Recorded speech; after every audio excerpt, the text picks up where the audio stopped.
Babies naturally want to be held and carried close to their caregivers. This instinct goes back to our earliest ancestors. While modern societies sometimes see carrying babies as a trend, it's deeply rooted in our evolutionary history.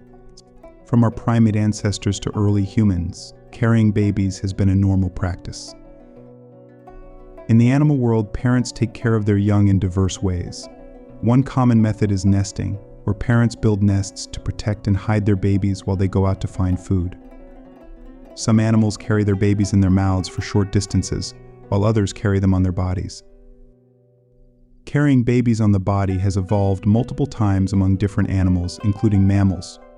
Once carrying evolved, it became a common strategy because it provides important benefits despite the energy it requires. Animals that carry their young tend to have smaller home ranges and face certain reproductive costs. However, the benefits outweigh these costs. Carrying babies requires certain physical and behavioral adaptations between parent and infant. For example, the composition of the mother's milk changes to accommodate frequent feeding. It's believed that the ancestors of primates and tree shrews didn't carry their young. Carrying babies likely started evolving around 55 million years ago when the first primates appeared. Why did ancient primates start carrying their infants instead of nesting? One reason could be to avoid the challenges associated with nesting, like parasites and predators. Also, carrying allows for a closer bond between parent and offspring, which can be advantageous for both. The switch from nesting to carrying among early primates was driven by the benefits of closer parental care and the challenges of traditional nesting methods. Apes like gibbons, orangutans, gorillas, and chimpanzees have different methods of carrying babies. The baby holds onto the mother's fur using its hands and feet. For the first few weeks of a newborn's life, they are carried on the front. Gibbons and orangutans, living in trees, carry their young on one side for safer tree movement.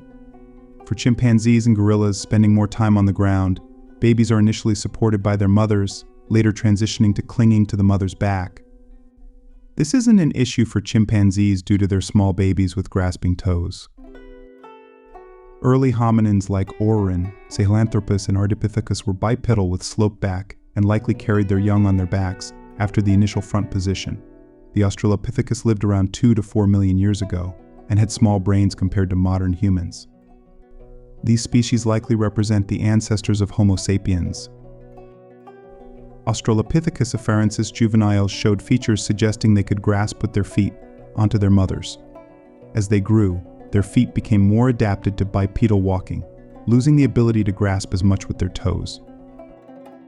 Studies suggest that Australopithecus afarensis infants had a prolonged period of brain growth, making them dependent on their caregivers for a long time, much like humans. Australopithecus afarensis carried their babies on their front in the early weeks after birth. As the baby grew, they might have switched to carrying them on the side or possibly on their back. Carrying babies on the side or back, like seen in some Asian apes, had advantages. It allowed easy access for breastfeeding, and the baby could see what the parent was doing, promoting social interaction. This method of carrying also supported the infant's ability to grasp onto the caregiver while the parent was moving around. Changes in how babies were carried might be linked to the loss of body hair in our ancestors. Some suggest that as hominins became bipedal, they lost their body fur. This loss might have made it challenging for infants to cling to their parents' fur, leading to a need for more manual hands-on support. The genus Homo includes many species, but today only Homo sapiens are around. Homo habilis, meaning handyman, is considered the first human-like toolmaker. They lived around 2.3 to 2.4 million years ago, and it's believed they might have carried their young in a way like a pharensis, with an initial front position and laterally as the infant grasped more. Homo erectus emerged around 2 to 1.8 million years ago and migrated to Asia and Europe. They had decreased body hair and an increase in brain size. With the decrease in body hair and increased adipose tissue, it suggested that infants might have adapted how they clung to their caregivers. The growing fat content of female bodies, along with the loss of body fur, provided better surfaces for infants to be positioned on the female hip. This likely influenced new ways of carrying infants. Babies are born with special automatic responses like built-in tricks, which help them hold on to their caregivers easily. These responses are called primitive reflexes. You've probably seen it when someone carries a baby, and the baby just naturally clings to them without much effort. One reflex is called the tonic labyrinthine reflex. It helps the baby control their head and neck when they're not perfectly centered on someone's shoulder. So when the baby moves their head, their body curls in or straightens out. Then there's the plantar reflex, which makes the baby grab onto things with their hands and feet. This is super helpful when they're being carried, as it helps them stay stable by holding onto the caregiver's skin or clothes. One reflex, the Moro reflex, is like a surprise response babies have. It might have evolved to help babies hold on to their parents when something sudden happens. The stepping reflex is another trick babies do when their feet touch something. It's like a little adjustment to help them cling better. When babies are carried on the hip, they naturally lift their legs, making it easier for them to hold on to the caregiver. As they get bigger, they learn to support themselves better, but these reflexes still help them cling to their caregivers. It's like nature's way of making sure babies stay safe and close to the people who take care of them. Throughout history, people have cared for infants while doing daily tasks. Traditional carriers like cloth and basket carriers were likely used to help parents be productive while still caring for their babies.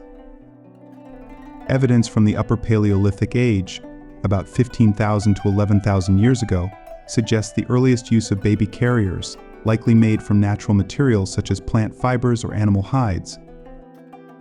Some suggesting invention of the carrier happened around 2 million years ago with Homo erectus. The ability to carry infants effectively allowed Homo erectus to spread globally, aiding human migration. Infants carrying in slings may enhance brain development, shifting from prenatal to postnatal growth and boosting intelligence. It supports neocortex development, crucial for language and culture. Carrying influences fine motor skills and manual dexterity, with left side preference connecting to the right hemisphere for social processing. Carrying benefits babies, promoting social and cognitive growth, and fostering emotional bonds through skin-to-skin contact. This positively impacts future generations through epigenetics. Carrying isn't just a trend, it's in our genes. Over 55 million years, parents, including humans, carried infants, aiding language development and social bonds. Recognizing carrying as a biological norm passed down through evolution underscores its importance in natural infant care.